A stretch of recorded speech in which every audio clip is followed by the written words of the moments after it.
Kalau korang jenis suka backpack yang banyak kompartmen sesuai untuk travel, aku rasa ini paling sesuai kau patut ada.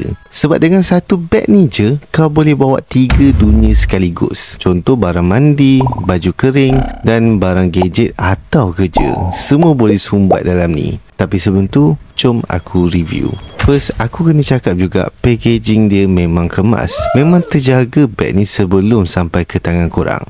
Design, korang tengok ni, memang lawa weh. Nampak macam karbon tapi bukan dia. Ada logo Tiger No kat depan. Dekat zip pun ada.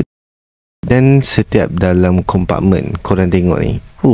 Memang nampak premium dekat sini. Bahagian belakang dia ada span tebal dan lembut weh. Bila sandar tak rasa keras langsung. Korang boleh tengok dari tepi ni.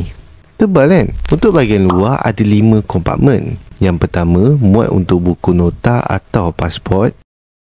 Yang kedua lebih besar sikit, boleh masuk iPad 10 inci atau buku macam tu. Yang ketiga sesuai untuk IC, kad bank atau kad-kad yang korang nak letak untuk easy access. Side belah kiri ada kompartmen kecil, boleh letak barang random ikut kesesuaian korang. Dan yang terakhir bukan kompartmen tapi tempat letak payung sebenarnya. Siap ada getah kat sini, tak mudah payung tu nak tanggal. Tapi kalau tak ada payung, zip je terus. Main kompartmen ada 3 dan semua memang besar weh. So depan sekali ni sesuai untuk barang yang korang cepat grab atau cepat untuk korang capai. Macam pen ke, power bank ke, charger, semua boleh sumbat and still banyak space.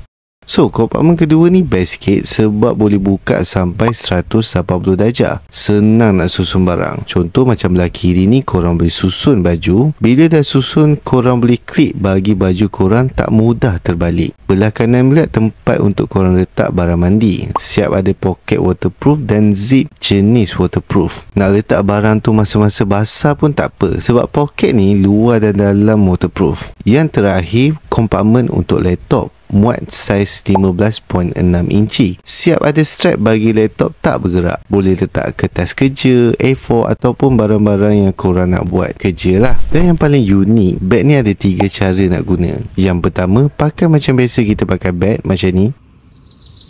Yang kedua, ada handle kat belah tepi, so korang boleh pegang handle dari sisi tepi. Tapi still ada handle belah atas macam normal biasa korang boleh pegang. Ketiga, boleh juga selit handle kat luggage macam dalam gambar yang aku tunjuk ni. So, kalau korang berminat, link ada dekat bawah.